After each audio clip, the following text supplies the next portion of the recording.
Quero saudar a todos os amados irmãos, com a graça e a paz do nosso Senhor Jesus Cristo, amém?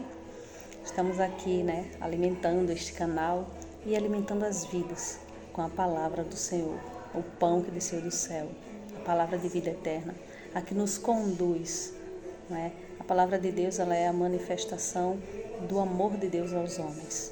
E viver esta palavra é a nossa manifestação de fé a Deus.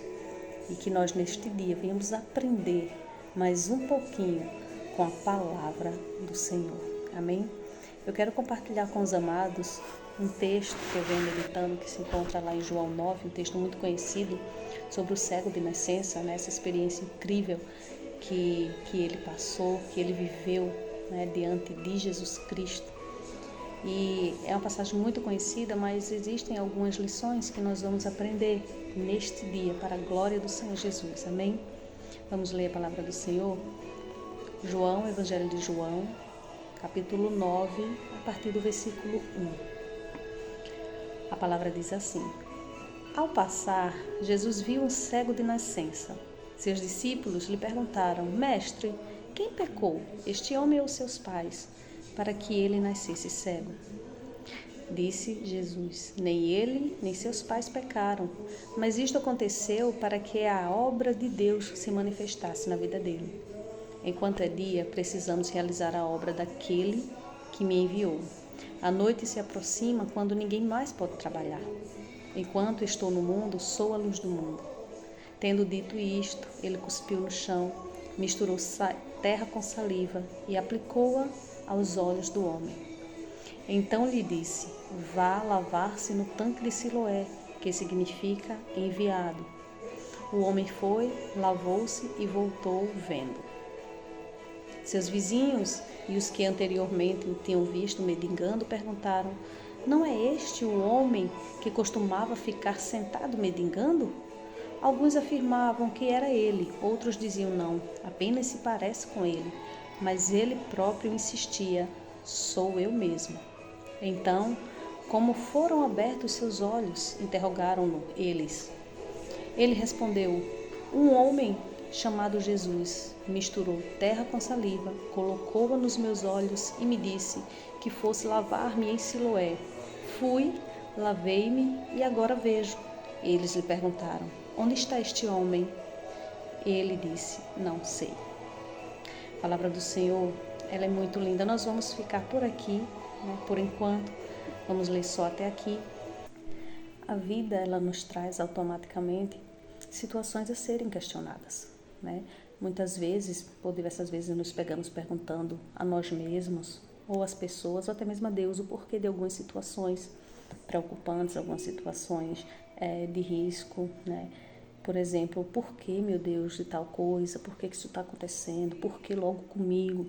Algumas situações que, por exemplo, prejudicam algum inocente, como crianças, por exemplo, guerras, catástrofes naturais. Por que, Senhor, tantos inocentes? Inocente é justo que inocente sofra.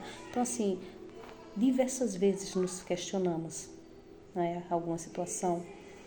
E nós temos essa constante mania de limitar a Deus, de limitar o amor e o poder de Deus, baseando-nos em questões que fogem do nosso controle, que não temos resposta, que não temos como resolver, E esquecemos que Deus, ele tem o controle sobre todas as coisas, que Deus, ele é poderoso, ele é grande, ele é soberano, ele é onipotente, onisciente e onipresente. Alguns dos nossos questionamentos, elas vão ficar sem resposta. Nós não vamos ter resposta para tudo. E mesmo assim não quer dizer que Deus se esqueceu daquilo que estamos questionando, daquela situação de que Deus não está vendo, de que Deus abandonou. Nós não vamos ter o controle das situações e nem resposta para os nossos questionamentos. Somos seres humanos, falhos, pecadores, mas o nosso Deus não. O nosso Deus não. Então é comum fazermos alguns questionamentos, mas então por que Deus permite que coisas terríveis aconteçam? Você já ouviu alguém perguntar isso? Eu já ouvi muito. Por que Deus permitiu isso? Por que Deus permitiu aquilo? Será que Deus não está vendo que está errado? que isso não poderia acontecer, esse cachorro é uma bênção, mas é assim mesmo. Então, Jesus, ele vê, no versículo 1 diz que ele viu o cego de nascença, então ele vê, ele é onisciente, ele é onipotente, onipresente. Ele vê, ele é quem vê e ele é quem chega, e ele chega no momento dele. Nós não vamos determinar quando Deus ele vai agir. A gente pode até se questionar, a gente pode até não aceitar, a gente pode até não compreender, mas Jesus ele vê. E ele chegou na vida daquele cego. Ninguém viu aquele cego chamando a Jesus como o cego de Jericó, mas esse de nascença ninguém viu chamando. A palavra não diz que ele chamou, a palavra nem diz que ele pediu um milagre. Jesus viu, Jesus chegou e Jesus agiu.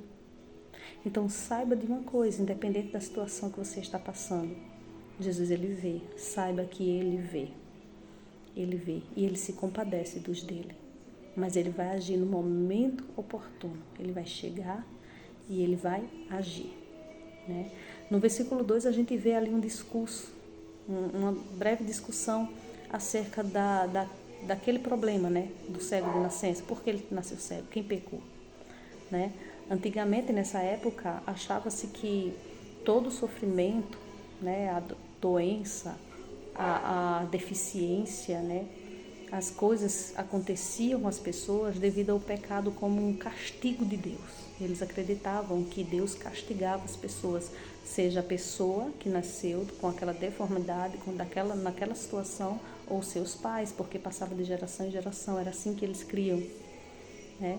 Mas com a graça de Deus revelada na pessoa de Cristo Jesus, o sofrimento nem sempre é resultado do pecado. Nem sempre é resultado do pecado. Então entenda que a situação, por mais difícil que seja, que pareça, é para a glória de Deus. Né? Para a glória de Deus. Se algo está acontecendo na tua vida e você não compreende, e você fica se questionando, perguntando a Deus o porquê dessa situação, entenda que para aquele cego, a solução chegou. A luz chegou. Para aquele cego, seus problemas acabaram quando Jesus Cristo decidiu agir. Chegou, viu, chegou e decidiu agir. Então não vai ser diferente na minha e na tua vida. Compreenda o tempo para cada coisa. Tudo é para a glória de Deus. Vivemos para a glória de Deus. Só fomos feitos para a glória de Deus. Então a nossa situação, por mais difícil que seja, é para a manifestação da glória de Deus. Então Jesus, aqui nos versículos 4, 5 e 6, né, ele está falando a respeito do dia e da noite, sobre ser a luz do mundo. Entenda que no capítulo 8, ele vem de uma situação delicada com os fariseus. Ele estava, né, em determinado lugar, e os fariseus chegaram com aquela mulher que foi pega em adultério. E Jesus, ele ao resolver aquela situação, ele falou, declarou-se, né, como luz do mundo, e os fariseus não aceitavam isso, porque para eles Jesus não era válido, porque Jesus, ele testemunhava de si mesmo. E aí a discussão entre eles foi ficando tensa demais e Jesus se retirou, né? Nesta situação, Jesus declarou novamente sobre ser luz. E o dia e a noite que ele se refere nesse texto, né? Enquanto está de dia, precisamos fazer a obra, porque a noite vai chegar e ninguém mais trabalha. Ele está se referindo aos sinais, né? Dar a visão, dar luz ao cego de nascença é o sexto sinal de que Deus o enviou à terra para a salvação da humanidade, de que ele é o enviado de Deus. E este sexto sinal significa isso, que ele é o enviado de Deus, que dá luz ao mundo, que dá visão aos cegos, né? Que trouxe uma iluminação aos homens. Então, Jesus, ele se refere à noite. Na verdade, esse termo está ligado aos sinais, né? Enquanto é dia, enquanto ele está aqui, os sinais estão acontecendo, né? Mas a noite chegará e ninguém mais trabalhará, ou seja, chegará o momento da sua morte e ele terá que voltar para o Pai. E ele é a luz do mundo enquanto ele está no mundo, né? Que possamos ser iluminados por ele e observar a sua vida e viver conforme ele nos direciona. Então ele fez aquela mistura e colocou os olhos daquele cego, né? Cuspiu no barro, fez aquela mistura e colocou nos olhos do cego. Então, a mistura também tem um significado muito lindo, que na época as pessoas, por conta de acharem, né, que as pessoas cegas, as pessoas com algumas deficiências era castigo de Deus, haviam sofrido o castigo de Deus por seus pecados, ou o pecado de alguém era um pecador, as pessoas passavam por eles e cuspiam no chão, né, com nojo, com repúdio ao pecado, ao pecador que ele é que Deus o castigou. Então as pessoas passavam e cuspiam no chão. E Jesus, ele é muito oportuno, muito oportuno. É extraordinário. Ele faz exatamente esse tipo de alusão, aquilo que representava o repúdio, o nojo, né, do ser humano para com aquele homem. Ele fez como a solução dos seus problemas, ele fez o milagre a partir daquilo, né, daquela mistura, saliva com terra, e pediu que o homem fosse e se lavasse no tanque de Siloé. O tanque de Siloé significa justamente enviado, né? E esta é a explicação para o sexto sinal. Jesus, ele trouxe a luz à humanidade. Ele é a luz da humanidade. Ele trouxe luz aos olhos. Ele nos recriou nele. Somos criaturas de Deus recriadas a partir de Jesus Cristo, da fé em Jesus Cristo. Sabe, irmãos, a gente não vê, como eu falei anteriormente, o cego de nascença pedir por aquele milagre. Ele vivia ali desde que nasceu. Ele mendigava, as pessoas o conheciam, né? As pessoas viam seu sofrimento. Imagina a vida dele. Quanto sofrimento, quantos questionamentos, xingamentos, chacota, humilhação, né? Mendigando. Então, imagine tudo isso. E as pessoas não faziam nada. Às vezes, não quer dizer que as pessoas que elas não estão comovidas com a tua situação, que elas não se mexem para fazer algo por você. Muitas vezes não significa insensibilidade. Muitas vezes não significa que elas não te amem, que elas são insensíveis, que elas, né, podem fazer e não fazem. Às vezes é entre a pessoa e Deus. Às vezes foge mesmo do nosso poder humano, da nossa situação. Somos limitados. E a situação do cego era uma dessas situações, né? O que podiam fazer? Além de dar míseras moedas. E muitas às vezes nem dava. Então, às vezes, não é sensibilidade do teu próximo. Às vezes a tua situação, a minha situação requer um encontro com Jesus. É íntimo entre você e Deus. E não há nada que alguém possa fazer por isso. Nada. E aí Jesus o direciona, né? Aí se lavar no tanque de Siloé. Pense direitinho, vamos aprender alguma coisa aqui com esse cego de nascença, né? Ele não viu a Jesus. Ele era cego de nascença. Ele poderia até já ter escutado falar de Jesus. E aí aquele homem chegou e aquela discussão acerca do pecado, os discípulos e tal, e Jesus pega, faz a mistura. Aquele homem, ele confiou seus olhos a uma mistura estranha. Poxa, cuspiu no chão, peraí, melou meus olhos. Imagine. E aí Jesus diz, agora vai se lavar lá no tanque de Siloé. Aí o homem vai, se lava e voltou vendo. O que custa seguir o direcionamento de Jesus? Qual o impedimento da gente seguir o direcionamento de Jesus? Meus irmãos, aquele homem não era um seguidor de Jesus. Aquele homem não viu Jesus. Poderia até ser que ele escutou falar dos milagres, mas ele não viu. Ele estava ali, Jesus chegou. Ele confiou os seus olhos, bote. E Jesus diz, agora vai, ele foi. É lindo. Devemos seguir o direcionamento de Jesus. Quanto mais nós que lemos a sua palavra, que o conhecemos, que já tivemos um encontro com ele, ou dizemos que tivemos, né? Aceitamos como nosso único e suficiente Salvador, vivemos em uma comunidade cristã, congregamos com os irmãos, vemos ali os testemunhos dos amados irmãos, então a gente sabe quem é o nosso Deus. A gente sabe que Ele opera, sobretudo nas nossas fraquezas, o poder dele é aperfeiçoado. E muitas vezes a gente não quer seguir o seu direcionamento, a gente questiona até o direcionamento de Deus. Então vamos aprender com este cego. A parte de Deus ele faz e faz com excelência. Se você conhece a Deus, você sabe disso. Mas devemos fazer a nossa parte, seguir os seus direcionamentos, as suas ordens, o seu querer. Façamos a nossa parte, porque às vezes para a obra ser completa é necessário que a gente se mexa e siga as instruções do nosso Deus e faça a nossa parte, para a obra ser completa.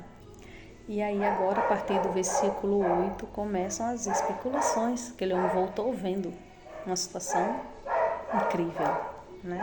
E aí as pessoas, seus conterrâneos, seus vizinhos, pessoas que antes já o tinham visto ali mendigando, né? Começa o falatório, é ele, não é, a ponto de acreditar, de não acreditar, e começam as especulações, até que o homem se manifesta e diz, sim, sou eu mesmo. Entenda que nem toda especulação é sobre você, mas é sobre o que está acontecendo com a tua vida. Porque quando a gente decide dar um passo na nossa fé em Cristo Jesus, quando a gente decide fazer algo diferente, seguir as instruções e direcionamento de Deus, e as coisas começam a mudar na nossa vida, as pessoas vão falar. E é natural, e é incrível, e as pessoas vão falar. Mas nem toda especulação é sobre você, mas é sobre o que está acontecendo na tua vida e quem é o responsável por isso. Quem é? O que é que está acontecendo? Aí você diz assim, sou eu mesma. E às vezes a gente precisa abrir a nossa boca e dizer, ei, sabe o que é que está acontecendo? Sabe Jesus? Pois é, um homem chamado Jesus chegou e fez algo incrível. E as pessoas, e cadê este homem? Não é você, mas é a incrível participação de um Deus na tua vida. Sabe Jesus? Um homem chamado Jesus. Às vezes a gente só precisa dizer isso. Ele chegou, ele viu, chegou e fez, para a glória de Deus. E aí ele foi levado até a sinagoga para ser visto e interrogado pelos fariseus, os mestres da lei, os religiosos. E aí o homem testemunha o que lhe aconteceu. E ali começa uma grande discussão, né, entre os fariseus e aquele homem. Uns acreditam que se tratava do mesmo homem, outros não acreditam, né? Mandam chamar os seus pais para testemunharem, que testemunham de que ele era sim cego desde nascença, porém que agora ele está vendo, porém não sabem o que aconteceu, nem quem fez tamanho milagre, tamanha obra, né? E toda essa especulação, todo esse falatório, né, a respeito do cego, de quem o curou, né? Então aí o cego diz, bom, falam que Jesus é pecador. Se ele é pecador ou não, não sei. Eu sei que eu era cego e agora vejo. Isso é lindo, é incrível, né? Se ele é pecador ou não, eu não sei. Eu sei que eu era cego e agora vejo. A gente precisa dessa convicção, a gente precisa dessa força, dessa coragem de enfrentar os nossos adversários, os adversários da nossa fé e dizer, se você acredita nele ou não, eu não sei. Eu sei que eu acredito, eu sei quem eu era e eu sei em quem ele me transformou. Se você crê que ele pode mudar a tua vida ou não, eu não sei. Eu sei que eu creio que ele pode chegar nesta situação e transformar a tua vida, assim como ele transformou a minha. E eu sei para onde ele vai me levar. Se você não acredita que ele está preparando morada, eu não sei. Mas eu acredito, eu sei para onde eu vou. Eu sei para onde o meu Senhor me levará. Eu sei onde eu passarei a eternidade. Nós precisamos desta convicção, desta força, desta coragem, de usar as palavras certas diante dos adversários da nossa fé e não baixar as nossas cabeças por medo de homem, porque servimos a um Deus lindo, maravilhoso e que sabemos o que Ele tem feito nas nossas vidas. Isso nós sabemos. Aí o interrogaram pela segunda vez. E o cego de nascença, além de declarar que Jesus era profeta, no versículo 30 ele diz assim, o homem respondeu, ora, isso é extraordinário. Vocês não sabem de onde ele vem, contudo ele me abriu os olhos. O cego de nascença estava enxergando, enquanto que aqueles homens que não nasceram cegos não viam nada, não conseguiam enxergar. Isso é extraordinário. No versículo 33, o ex-cego ele declarou que Jesus lhe abriu os olhos e que Jesus era profeta. Quem lhe abriu os olhos só poderia vir de Deus, ele diz no versículo 33. Né? O homem que fez isso só pode vir de Deus. E isso foi gerado dentro dele a verdadeira fé, a fé genuína em Cristo Jesus. Ele recebeu o milagre, em seguida ele declarou, né, que aquele milagre, aquilo só poderia acontecer de alguém vindo de Deus, e isso foi gerado a fé genuína dentro dele. E nós precisamos disso todos os dias. E entenda uma coisa, quando ele fez essa declaração, quando ele abriu a sua boca e deu legalidade para dizer que Jesus veio de Deus, entenda, ele reconheceu a divindade de Jesus Cristo. Não há como não ter fé e declarar que Jesus veio de Deus. E com isso ele foi expulso da sinagoga, mas ele não estava só, porque Jesus foi ao encontro dele. E é aqui o ponto crucial de tudo isso, deste sinal, deste milagre, desta experiência. A cura física, ela acontece, você tendo fé ou não, você acreditando ou não. Como eu disse, aquele homem não era seguidor de Jesus, ele não tinha fé em Jesus, mas ele confiou e foi se deixando levar e foi curado e foi até o templo e teve força e teve coragem e reagiu diante dos questionamentos, né? Ele colocou cada um no seu devido lugar, mas aí, ao passar dessa experiência, né, cada vez mais que ele era pressionado, ele era mais fortalecido e tinha mais convicção. E foi gerada a fé dentro dele. E Jesus foi até o encontro dele agora para a sua declaração de fé. Porque a cura física veio, a fé foi gerada, mas faltava a salvação de sua alma. Porque a cura física, o milagre, entenda, é de Deus. Ele usa para quem Ele quiser, como Ele quer e no momento que Ele quer. Às vezes a pessoa não serve a Deus e é curado de uma doença, de um problema. Às vezes a pessoa não tem fé e é curada. Às vezes a pessoa é afastada do Senhor, do Evangelho e é curada. O milagre é de Deus, não é nosso. E não depende da nossa situação, de como a gente está espiritualmente, né? Emocionalmente, fisicamente. Não depende de nós, a cura é de Deus. O milagre é de Deus, não é nosso. E não depende de como estamos para receber, não é? Não devemos limitar o poder de Deus em operar na vida de ninguém, mas a salvação da alma não tem nada a ver com a experiência do milagre. Ela precisa vir, independente de você ter recebido, eu recebi um milagre, Deus me ama, blá, blá, blá. Sim, mas se você confesse a fé em Cristo Jesus, aprenda com esse milagre que você recebeu a compreender que Ele te ama tanto, a ponto de agir primeiro, antes mesmo de você declarar fé nele, antes mesmo de você servir a Ele, antes mesmo de você ser uma pessoa totalmente diferente de que você era, antes mesmo de você ser transformada, porque Ele nos amou primeiro, é isso que a palavra diz. Então, entenda isso, entregue sua vida a Ele verdadeiramente, para que a sua alma agora seja salva. Então, a cura física na vida daquele homem veio, mas Jesus, ele voltou lá, quando ele foi expulso da sinagoga, e o fez declarar, crer no Filho do Homem. Ele diz, quem é este? Jesus diz, aquele que fala contigo, que te abriu os olhos. Sim, Senhor, creio.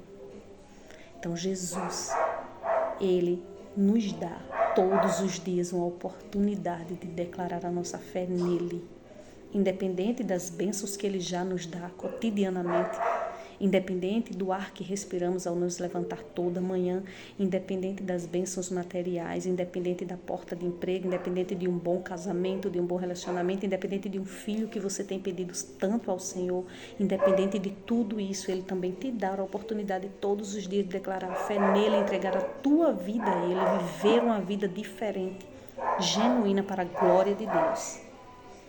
Então Jesus extraiu a confissão daquele homem. E o mais lindo é que ele finaliza dizendo que se os fariseus nascessem cegos, eles enxergariam. Mas como eles dizem que veio, porque a culpa deles permanece. Eles são culpados por enxergar, por dizer que vê. Jesus, ele declara aqui que o grande problema no meio religioso hoje é a cegueira de quem não nasceu cego.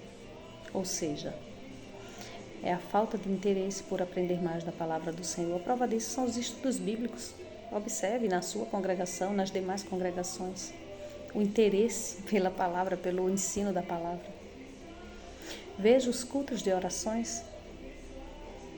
As pessoas, elas acham que já oram o suficiente. Não precisa estar em cultos de oração. Eu oro em casa. Né? A empatia pelo testemunho do próximo. Perceba quando as pessoas elas estão testemunhando algo e as outras pessoas, algumas pessoas ficam, né, criticando, questionando, até porque não compreendem que o milagre é de Deus, independente de como a pessoa se encontre espiritualmente. Mas muitas vezes existe a empatia, sabe, para com as pessoas, como se a gente, só eu posso ser íntima de Deus, só eu tenho meus testemunhos, minhas visões, minhas experiências com Deus. Então, as pessoas que acham que já caminha bem, que tomou uma boa decisão, que está se posicionando bem na obra, que já não precisa ler, né, já leu o suficiente, que já ora o suficiente, que já faz a obra direitinho, o que eu faço é aquilo ali, eu não posso fazer mais nada. Então, assim, existe tanta cegueira espiritual hoje no meio religioso, sabe? Que é disso que Jesus está falando. Se você diz que consegue ver, a sua culpa permanece. Porque a gente não é o suficiente é Jesus. Enquanto estamos aqui, precisamos dele. Precisamos recorrer a ele, precisamos estar aos pés dele, precisamos do seu direcionamento, precisamos do apoio dos irmãos, precisamos das orações, precisamos orar mais, precisamos ler mais a palavra, precisamos estar mais engajados na obra. É nós que precisamos, não é o pastor que está te escalando, o teu líder que está te escalando que está precisando, não. É você que precisa, você precisa disso na tua vida. Então, se você nascesse cego, você poderia ver. Mas se você diz que já enxerga, a tua culpa permanece. Nós não somos nada sem Deus. Nada, nada. E hoje essa palavra, ela nos chama a um conserto. Ela nos chama a um conserto. Nós precisamos enxergar pela ótica de Cristo. Nós precisamos compreender o que Deus quer para as nossas vidas. Nós precisamos nos entregar verdadeiramente e deixar que Ele nos conduza. Nós precisamos seguir os seus direcionamentos. Meus queridos, eu agradeço a Deus por esta palavra, eu agradeço a Deus por você que está nos assistindo, que está me assistindo a este vídeo, né? Está aqui meditando e refletindo comigo acerca desta palavra. Eu louvo a Deus pela vida de cada um de vocês e eu só peço ao Senhor que esta palavra permaneça na tábua do nosso coração e que a gente venha aprender a cada dia com ela.